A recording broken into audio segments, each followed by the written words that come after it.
वरून एकदम क्रिस्पी झालेले आहेत बघा एकदम असे. तर बघा आपल्याला साबुदाणा भजी करायची तर हा साबुदाणा आहे, हा मी सकाळी भिजू घातला होता. तर आता आपल्याला संध्याकाळच्याला भजी करायची त्याची. आणि हे उपासाला चालणारी भजी आहेत बघा.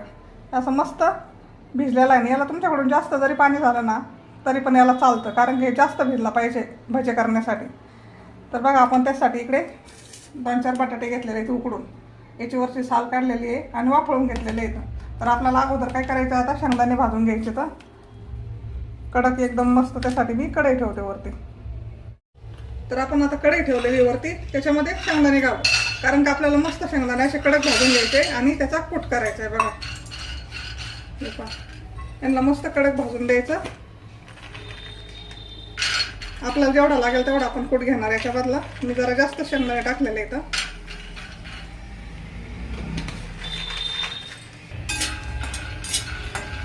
याला बघा असं हलवत राहायचं मस्त असं, म्हणजे खरपूस असे भाजतात एकदम कडक छान भाजतात बघा. आणि तसे पण भजे करायचे म्हणलं ना तर याला एवढे कडक नाही भाजले तरी पण चालतात शेंगदाणे, तसं काही नाही. आपण नॉर्मली जरी भाजून घेतले ना तरी पण चालतात बघा.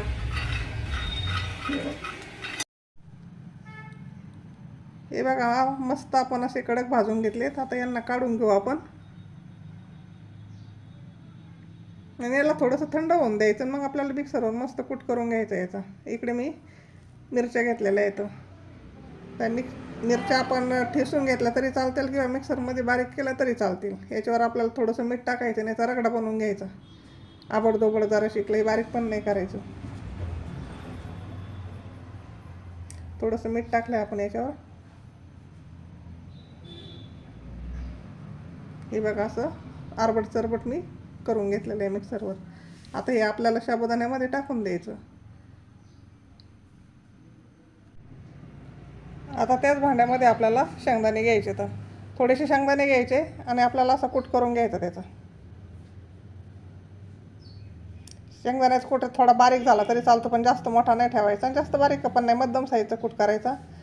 आता हा कूट पण आपण याच्यामध्ये मिक्स करून घेऊ.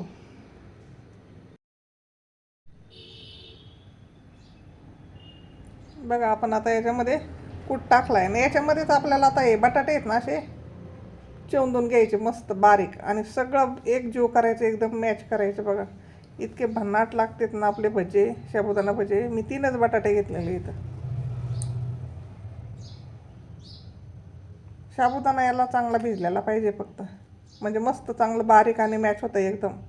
आणि मस्त आपल्याला असे जसे पाहिजे तसे आपल्याला भजे सोडायचे याच्यामध्ये. तुम्ही कसा आकार बनवा, गोल बनवा किंवा चपटा बनवा, कसा पण बनवा, खायला तर छानच लागतात. तळलेली वस्तू खायला मस्तच लागते बघा. तर हे बघा आपण छानपैकी मिक्स करून घेऊ मस्त. बघा आता तुम्हाला वाटलं असतं तुम्ही याला कोथिंबीर पण टाकू शकता, जिरे पण टाकू शकता, कारण का आमच्याकडे नाही चलत. तुमच्याकडे जर चलत असतील तर तुम्ही थोडंफार टाकू शकता याला. अशा बटाट्याचे गिठोळ्या वगैरे असतात ना, त्या चांगल्या जरा फोडून घ्यायच्या, थोड्याशा अशा मॅच करायचं मस्त, म्हणजे आपले भजी छान होतात बघा. हे बघा आपण आता कालवून घेतलेलं आहे. तर बघा आता आपल्याला याचा गोळा करून घ्यायचा आहे. आपण थोडंसं हाताला तेल लावून घेतलेलं आहे मस्त, आणि असं हलक्या हाताने आपल्याला असं गोळा करून घ्यायचा आहे. हे बघा असं गोल गोल एकदम. हे बघा अशा पद्धतीने आपल्याला मस्त गोल गोल गोल गोल भजी करायची.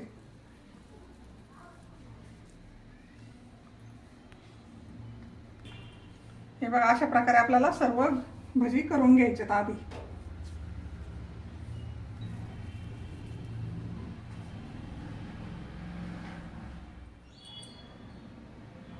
अशा पद्धतीने आपल्याला सर्व करून घ्यायचे आणि आपले सर्व झालेले आहेत. आता याला आपल्याला कढई ठेवायची आणि तळून घ्यायचे मस्त एकदम क्रिस्पी.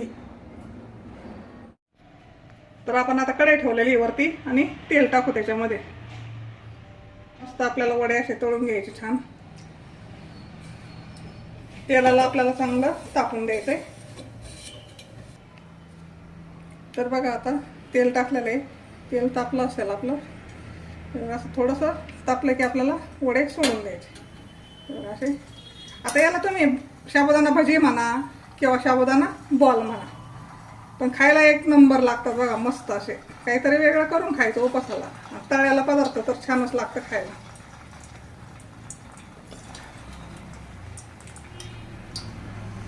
तेल आपल्याला चांगलं तापूनच घ्यायचं. मस्त मस्त असे क्रिस्पी काढू आपण, असे छानपैकी एकदम. बघा असं मस्त आपल्याला याला असं हलवीत राहायचं छान.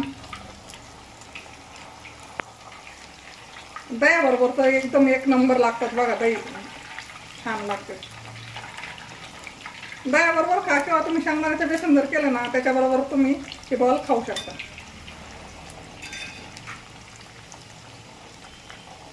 याला असं मस्त आपल्याला ब्राऊन कलर होऊन द्यायचं छानपैकी. म्हणजे वरून याचा कवर मस्त कुरकुरीत होतो ना, आतून एकदम सॉफ्ट.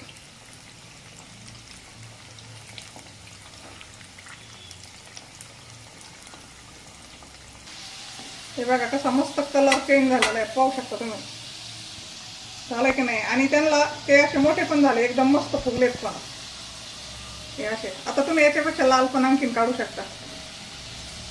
हे बघू शकता. अशा पद्धतीनेच आपल्याला सर्व बॉल्स काढून घ्यायचे. आता हे आपण काढून घेऊ.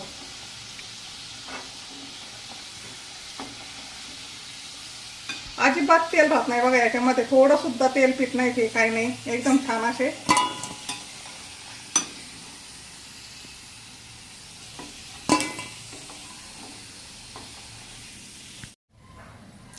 हे आता भरपूर जेवढे बसतील तेवढे याच्यामध्ये टाकून देते.